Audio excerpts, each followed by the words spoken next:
Hey, I'm Steve, also known as TerraMantis, and this is my channel ViiTCHA. In this video we're going to cover 10 things that you may or may not know about Dying Light. We'll brush over topics based in game mechanics, Easter eggs, and things that are just simply fun to know. But all these Dying Light topics are either obscure or widely unknown. The topics will get more difficult as we go, and remember to play the game where if you learn something new, you hit the like button. But if you already knew everything, don't feel bad for 1 second to also hit the like button. Alright, let's get started. For number 10, if you've ever played South Park The Stick of Truth, then you're probably aware of the underpants gnomes. It's kinda hard to forget the ball sack swinging at you while you're trying to fight. Oh shit, low bridge!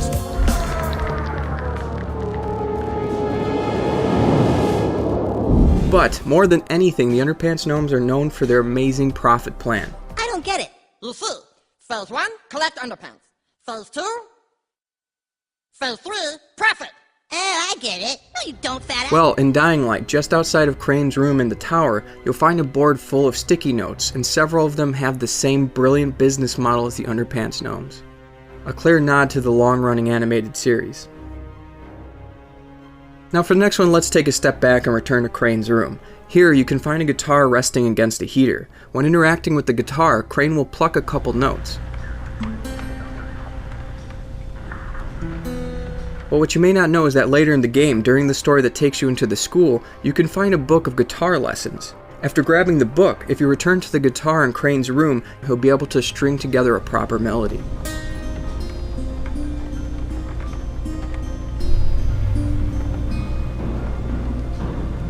For the final topic located in the tower, you have to head to the roof. Once you're on the roof, you can find a mysterious game of checkers with an unknown opponent. And every time you come in and out of the tower, you can move a piece.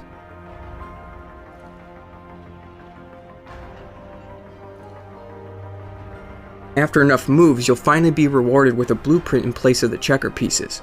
This is a nice little thing to know because it's a formidable weapon option right from the get-go. Because, you know, making zombies fart profusely is super powerful.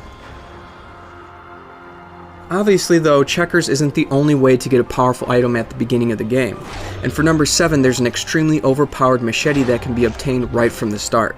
This is a developer-placed weapon in the middle of the northern edge of the slums. You'll have to reach the top of an abandoned building to find a special box.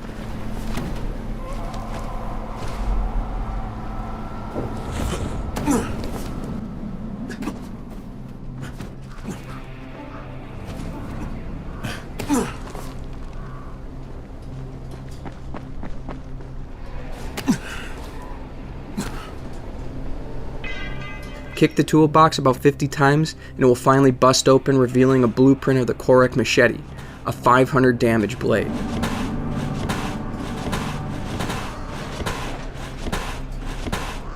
Okay, it's done.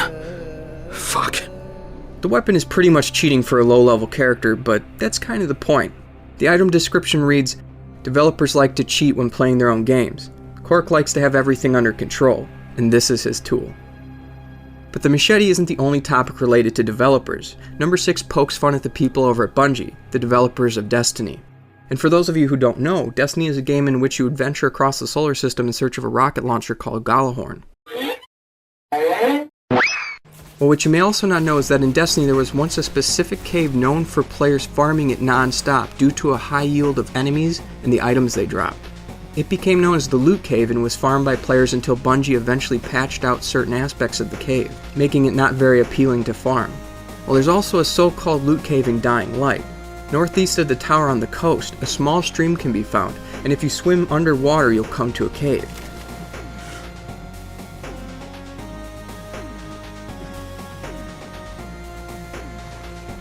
Once inside the cave, a message will prompt the screen saying, "Your destiny is to build your legend, and get loot."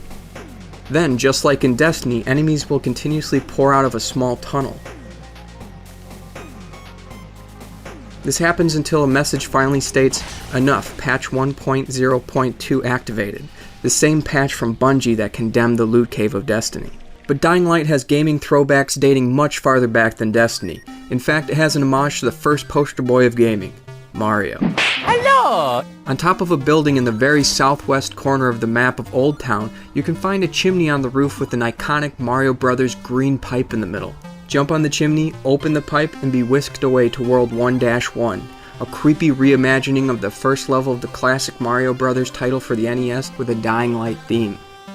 There's blood surrounding the platforms, zombies that resemble Goombas, a flag and fireworks at the end,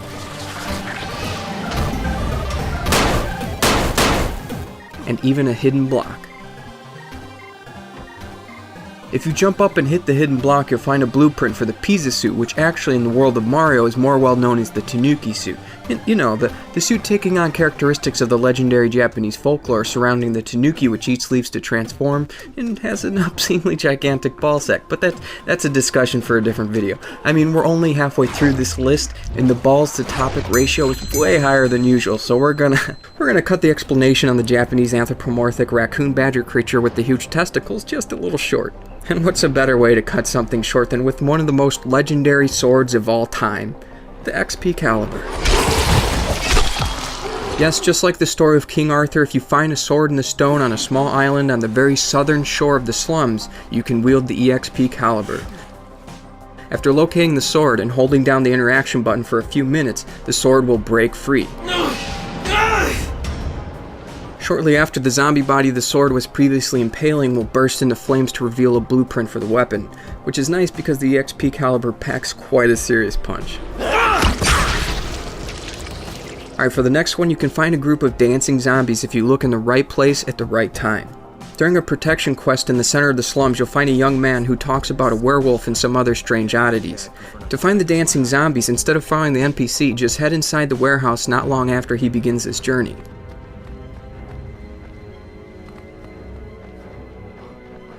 Here you'll find an electrical box. Interact with the box and music will begin, triggering the dancing zombies.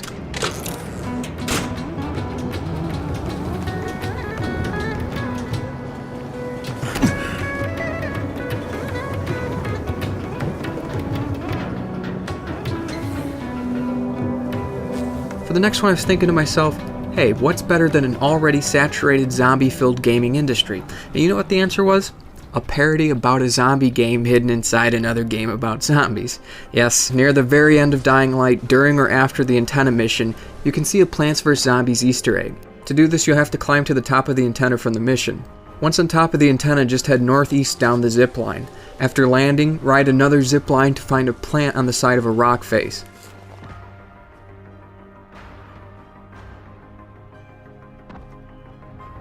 Interact with the herb and you'll be teleported to a location where plants defend the backyard of a house from zombies.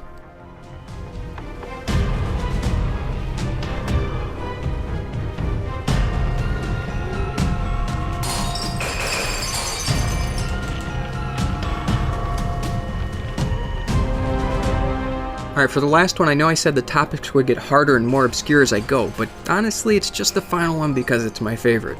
So what you may not know is that if you do the side quest for DeWood, the father asking you to get a gun so he and his son can escape to safety, you can find them later in the game. The thing is, when you first encounter the father, you can see his son in the background holding a plank of wood. If you choose to help them and progress their story before going to Old Town, you'll run into them again. Look, Dad, it's Mr. Crane! Only this time, instead of a plank of wood, that cheeky little devil will have what appears to be the Master Sword from The Legend of Zelda. I really love this Easter egg, you know, but the only thing is, it kind of makes me wonder where the hell he got that sword.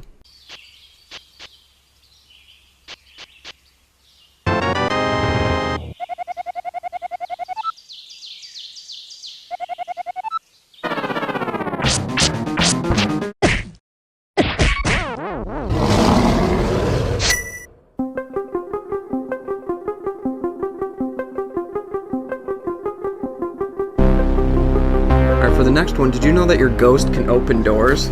No, I know what you're thinking. That seems to be all they do. Okay, I'll get to work on this door. I'll try to open that gate. From specific item descriptions, we know that Velstad was King Vendrick's most loyal guard, and we can also conclude that Velstad was once likely a warrior of light, but was blackened by prolonged exposure to the undead crypt.